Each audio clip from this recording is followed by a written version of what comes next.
Hello everyone, welcome to another episode of the Divorcee Diaries. I'm very excited to share with all of you a whole bunch of places that I've been to this summer of 2023. And without further ado, I'd like to get into it. So, I'm first gonna share with you today about one of my favorite cities in the world, which is London. So London is the capital of Great Britain, and it's been the one city in Europe that I have gone to the most because, for one, I just love the vibe. Another piece of that is because it is one of the easiest cities to fly into from the US, specifically from Seattle, because it's actually really easy to get flights that go directly to London, which is really convenient. And because I use my miles, I also am able to get a really good discount. So in this case, I flew from Seattle to London on Virgin Atlantic. And if any of you are interested in how I did that, let me know. Leave your comments below and I will do a whole tutorial, lots of videos on my travel and how I do it in an affordable manner. So if you're interested in that, let me know in the comments. But overall, I flew from Seattle SeaTac Airport into London Heathrow, which is the largest airport in London. It's about an hour, 15 minutes, an hour away from London if you're taking the tube. And the taxi, maybe taxi a little bit faster. I've always just used the tube. It's very fast, very convenient. The currency in London, let's talk about currency. Let's go over everything that I usually go over for all of you so you all can have your best stay in London. So they use the British pound. The British pound is very powerful. Your dollar will not get as far with the British pound, so just keep that in mind if anyone's coming in with dollars.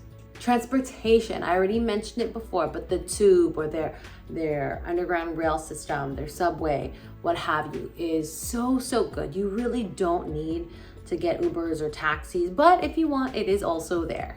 But the tube is wonderful, 10 out of 10. Oh, let me talk to you about the tube.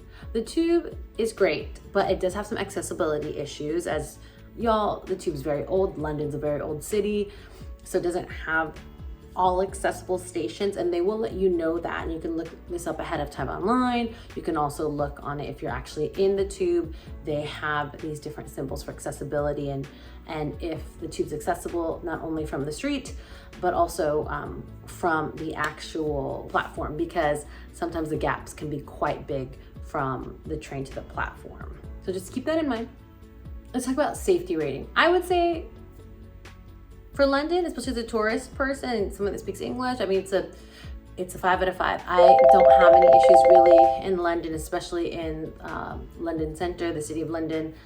But then again, I haven't traveled out further than the touristy area. So just keep that in mind. But overall, I say a 5 out of 5. Now let's talk about where I stayed. So London hotels just, man, y'all, they are expensive, especially during peak season. And I went in June, about mid-June. So it was peak season and it was also warm. But I stayed at the Canopy by Hilton London City. And so it's a little bit away, but still in the London proper area. But it was accessible to everything. I had a great time there. But y'all, I've been to London at least 3 different times. I probably lost count, but at least 3 different times. I've also stayed in Battersea. And I've also stayed in Covent Garden, and both of those areas are so nice. Battersea is like right outside of the city of London, but right outside, and across the way is like Chelsea, which is so nice, and it's easily accessible on the tube or even just using a bus. The buses are also very nice and very cool. Like the double-decker buses are really cool to take. I would actually recommend doing that too for transportation. I would recommend those particular areas, but Kensington's also really nice to stay. I haven't seen Kensington yet, but I'd love to go visit it because it's nice, fancy, and foo-foo. But yeah, those are just some of the areas that I really like to frequent and like to go to, even if I don't stay in the area, that are not too loud at that as well. So the food in London, I would say, I wouldn't call it one of the best areas to get food in the world, but it has very good food. If you are willing to do the research and find it and make sure you get your name on the wait list, because there's a lot of people in London, there's a lot of food in London, a lot of places to go, and you want to make sure you go to the right place. And the concierge is not always going to be helpful, believe me. So I did want to say though, one of the things that London has that no one else has, because they basically created it, I think, is afternoon tea. Like they have amazing afternoon tea options. And every time I go to London, I go to afternoon tea somewhere at least once. So I'm gonna name my top 3 places to get tea, afternoon tea in London, starting from least favorite to most favorite. So number 3, the Berkeley Cafe, which if any of you know, I don't know, he's a famous French pastry guy, but I went there this year and it was really, really good. It was so yummy. It was amazing. It was so different to taste some of his desserts. Like, I think that's what's different. It's like a modern way of trying out dessert, which I really loved. So yeah, I would recommend that. That area, I would recommend that shop because it's newer as well. Second, I would recommend Harrods because it's Harrods. I mean, it's Harrods. And they do have a really nice traditional feel for their afternoon tea. So I believe it's on the top floor or one of the higher floors that you can go to. But I did find this out on my last trip here in London, that they also have afternoon tea services at their Tiffany & Co. Area. So if you go to the fine jewelry area, they have like their own afternoon tea. They have afternoon teas from other different vendors that are in Harrods as well that you probably want to check out, because I know I want to check it out. And of course, my number 1 favorite place to go that I always love to go to, that I will go again to probably my next time around, is Fortnum and Mason. I mean, they make tea for the queen. Like, what you make tea for the queen. Fortnum and Mason, and they have great ambiance. They usually, the past couple times I went, they have a piano player as well to just set the mood. And it's just so nice.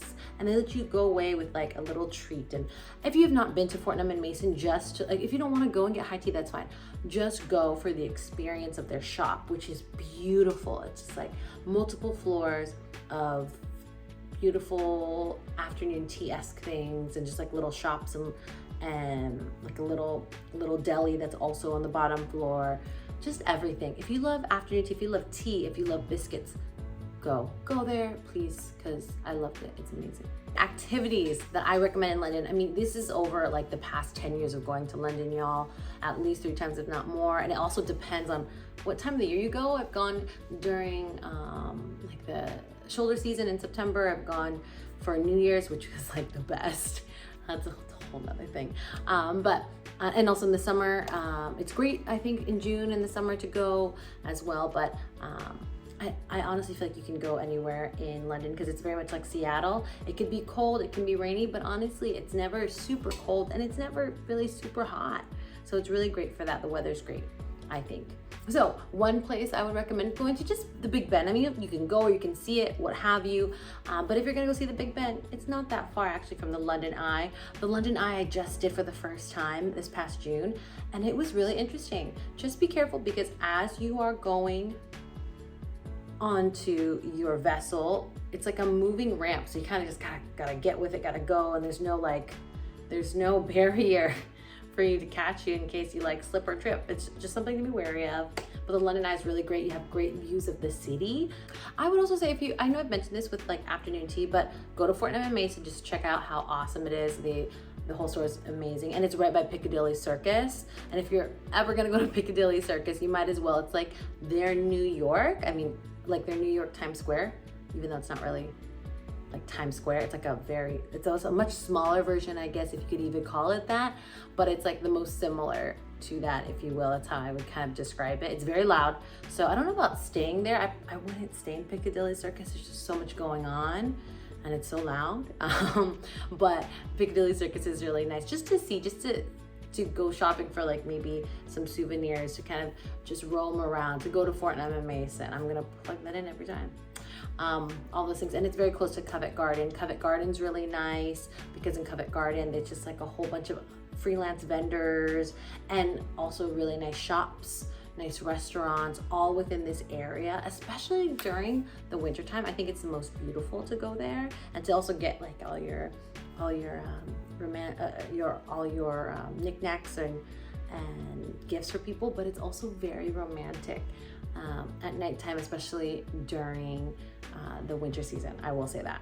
Tower Bridge, which I think a lot of people think is London Bridge, but London Bridge is not. It's Tower Bridge. The iconic Tower Bridge is something that like, it's just a beautiful bridge. You can go inside of it, even and go hang out around it. There's there's some things to do around there, but I mean, I thought it was fun just to cross it, to be able to look at this beautiful bridge, one of my favorite bridges along the Thames for London. So that's also iconic. I would recommend going just to walk there. It's like it's a beautiful bridge, and to see it when you go on the boardwalk too, and just take a picture of it is beautiful. So I recommend that. You know, I really liked the South Bank. The South Bank was really nice.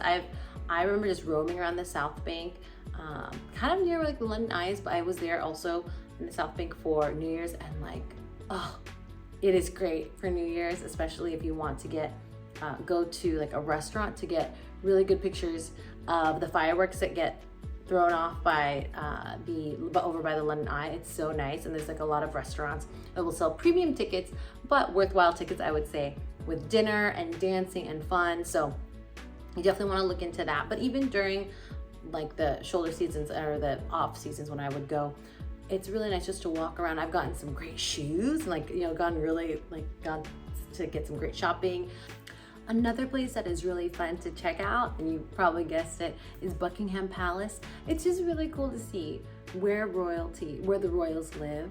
And Buckingham Palace also has this, it's like an event every day when they have the changing of the guard. So I think everyone should do it once. I've only done it once, but I'm so glad that I did it. It's really, I think, worthwhile. And then the next things I would recommend too for London, is definitely check out the gardens. They have the most beautiful, large, elaborate garden. So definitely check out all of the gardens that you see on the map. If you just pull up a map like on your phone or online, you're gonna see huge parks. And the parks, you could just spend hours at least an hour just walking through and experiencing the parks. And if you're someone that's like me that loves parks, you will love that about London. Lastly, because I'm a big fan of the museums. The museums in London are all free for the most part, and I would recommend the British Museum and the Tate Museum. Tate's more modern art, I really liked it, and then the British Museum was also really nice and very interesting to walk through, especially if you get caught on a rainy day. It wasn't bad, and that area surrounding the British Museum is also really great to explore. And if you're like me, just a little fashion watching.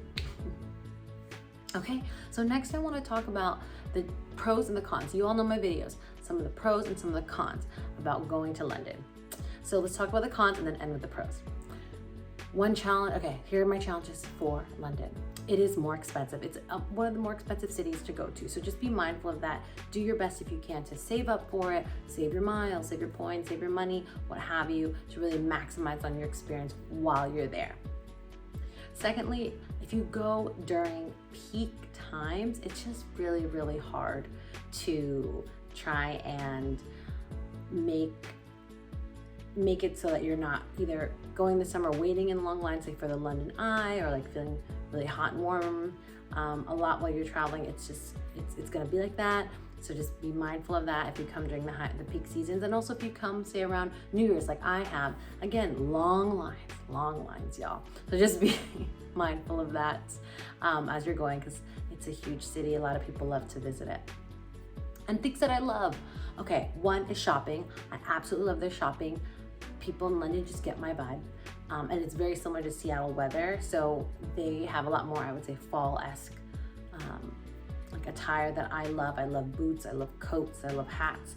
And their hats for tea are just like, they cannot be beat. That's the best place to buy dresses, accessories, hats for tea, or just for everyday in London. I also love that they have free gardens and just like a lot of activities that you can do for free. If you went to London and you didn't want to spend any money, you could still do that, and it would be completely fine, because you can just go and check out Buckingham Palace, the museums, the parks, and have an amazing time, and then really just focus more on spending your money on food. And then I would say it's another thing, it's very walkable. Transportation is amazing. It's one of the easiest places to visit. So and that makes it actually affordable in some cases too. So I guess it just depends on how you want to do your trip. And also it's a very diverse area. You find people of all sorts of backgrounds and shapes, sizes, colors, all these things. And I really appreciated being able to see that in another city and really feel like I fit in a little bit better than I think in some cities that I've been to. So that's it for London for me. That's your quick, easy, this is London, this is why I love it. I hope you all got to take away your own little nugget from me sharing some of my videos and pictures and experiences with all of you about London. Again, I love that city. I hope you all do too if you're thinking about going there. I highly recommend it. So if you like this video, please like and subscribe to my video. It would help me with the algorithms. And if you want to support me in any other ways, please look at the notes below, and please feel free to reach out to me if ever you have any questions or want me to do a video on something else. So with that, I wish you all the very best. See you again for the next episode.